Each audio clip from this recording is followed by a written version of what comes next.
18 নম্বর অঙ্ক, 6 মাস অন্তর দেয় বার্ষিক 8% চক্রবৃদ্ধি হার সুদে 6000 টাকার 1 বছরের চক্রবৃদ্ধি সুদ নির্ণয় করি। এখানে 6 মাস অন্তর অর্থাৎ সুদের পর্ব হবে 2। এখানে পি হচ্ছে 6000 টাকা,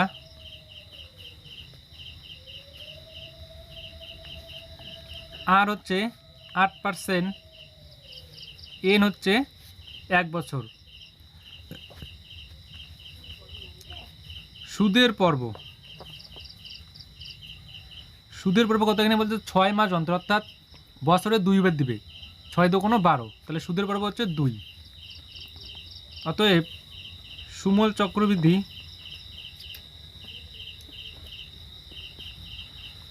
P into 1 plus R by 100 to the power N. এইখানে সুদের পর্ব 2 অর্থাৎ 100 সঙ্গে 2 গুণ, এনের সঙ্গে 2 গুণ হবে। পি হচ্ছে 6000, আর হচ্ছে 8%, 100কে 2 দিয়ে গুণ করলে 200, এন এর মান হচ্ছে 1 গুণন 2। 6000 নিচে 200 আর 8 যোগ করলে 208, 2 1 2, 6000 208 বাই 200 দুইবার লিখব।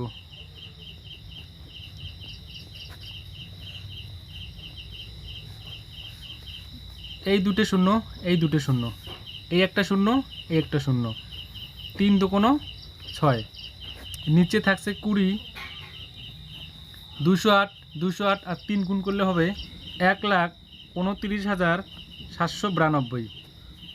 20 দিয়ে ভাগ করলে হবে 6489.6 টাকা। এটা হচ্ছে সুমূল চক্রবৃদ্ধি, কিন্তু আমাদের উত্তর বার করতে হবে চক্রবৃদ্ধি সুদ অর্থাৎ মাইনাস করতে হবে। অতএব চক্রবৃদ্ধি সুদ 6489.6 মাইনাস, আসলটা মাইনাস করতে হবে 6000। 6489 থেকে 6000 মাইনাস করলে 489.6 টাকা। এটা হচ্ছে আমাদের উত্তর। 19 নম্বর অঙ্ক, 3 মাস অন্তর দেয় বার্ষিক 10% চক্রবৃদ্ধি হার সুদে 6250 টাকার 9 মাসের চক্রবৃদ্ধি সুদ হিসেব করে লিখি।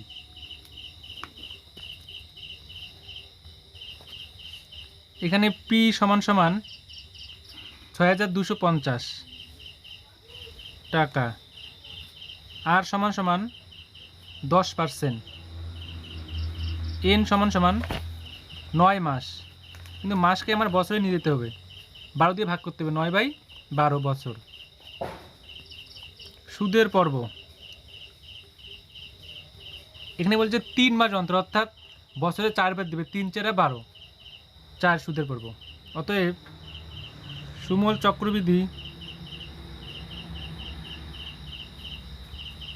P into 1 plus R by 100 to the power N. এক্ষেত্রে 100 সঙ্গে সুদের পর্ব 4 গুণ হবে, এনের সঙ্গে সুদের পর্ব 4 গুণ হবে। পি হচ্ছে 6250, আর হচ্ছে 10, 100কে 4 দিয়ে গুণ করলে 400, এনের মান হচ্ছে 9 বাই 12 গুণন 4, এখানে 3 4 12, 3 3 9, 6250 নিচে 400, 400 সঙ্গে 10 যোগ 410, উপরে থাকছে 3, 6250 গুণন 410 বাই 400 3 বার লিখব।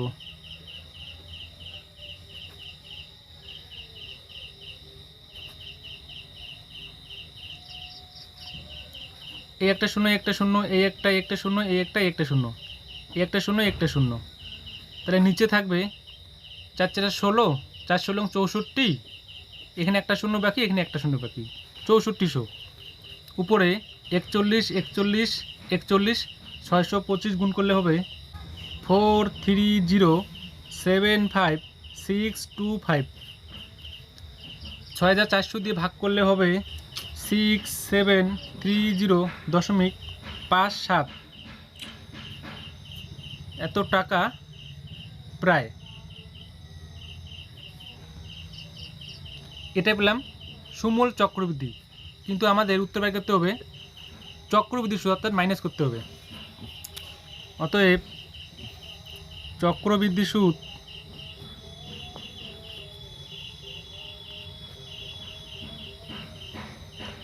এটার সঙ্গে আসল মাইনাস ৬,২৫০ বিয়োগ করলে হবে ৪৮০.৫৭ টাকা প্রায়। এটা হচ্ছে আমাদের উত্তর।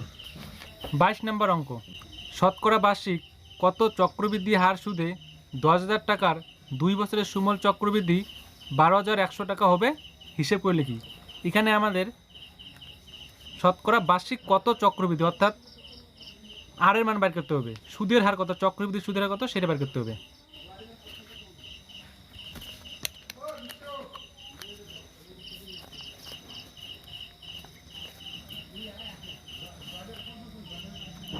ধরি চক্রবৃদ্ধি সুদের হার R%, অতএব আমাদের সূত্র হচ্ছে P × 1 + R/100⁴n। এখানে P হচ্ছে আমাদের 10,000,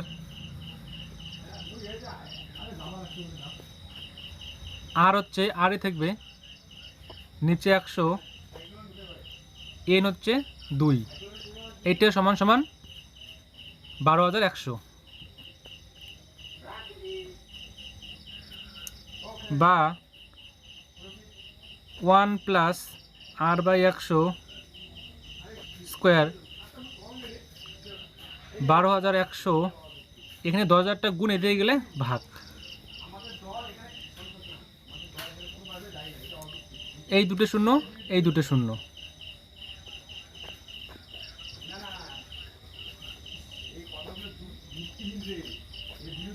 121/100, এখানে 11/10², কারণ 11-এর স্কোয়ার 121, 10-এর স্কোয়ার 100, স্কোয়ার স্কোয়ার কাটাকাটি করা যাবে।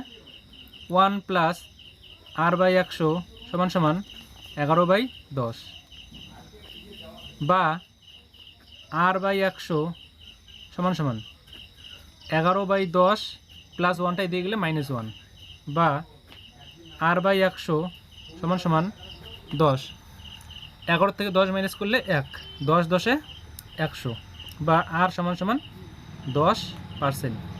এটা হচ্ছে আমাদের উত্তর। তাহলে অতএব বার্ষিক চক্রবৃদ্ধি সুদের হার 10%।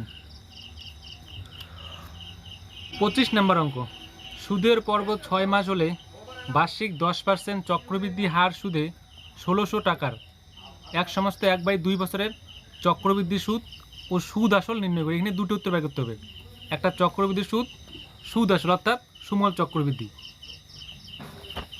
এখানে P হচ্ছে 1,600 টাকা, R হচ্ছে 10%, n হচ্ছে 2 বছর। সুদের পর্ব এখানে 6 মাস, অর্থাৎ বছরে 2 বার দেবে, সুদের পর্ব 2। অতএব সুমূল চক্রবৃদ্ধি P × 1 + R/100⁴n, এখানে সুদের পর্ব 2, অর্থাৎ 100-র সঙ্গে 2 গুণ, n-এর সঙ্গে 2 গুণ। P হচ্ছে 1,600, R হচ্ছে 10, গুণ করলে 200, n-এর মান হচ্ছে 3/2 গুণন 2, 2 2 কাটা, 1,600 নিচে 200, 200-র সঙ্গে 10 যোগ 210, উপরে 3, 1,600 গুণন 210/200 3বার লিখব,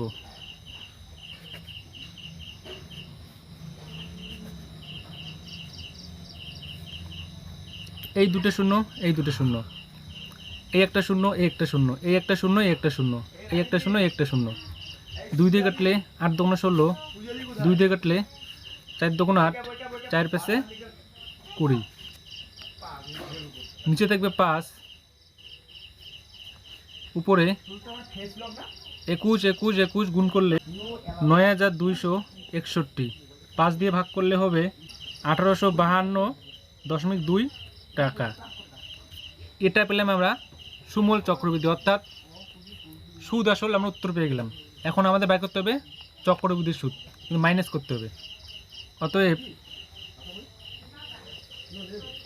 চক্রবৃদ্ধির সুদ 1852.2 মাইনাস 1600 বিয়োগ করলে হবে 252.2 টাকা। এটা হচ্ছে আমাদের উত্তর। আমাদের সুমূল চক্রবৃদ্ধি হচ্ছে হলো 1852.2 টাকা, চক্রবৃদ্ধি সুদ হচ্ছে 252.2 টাকা।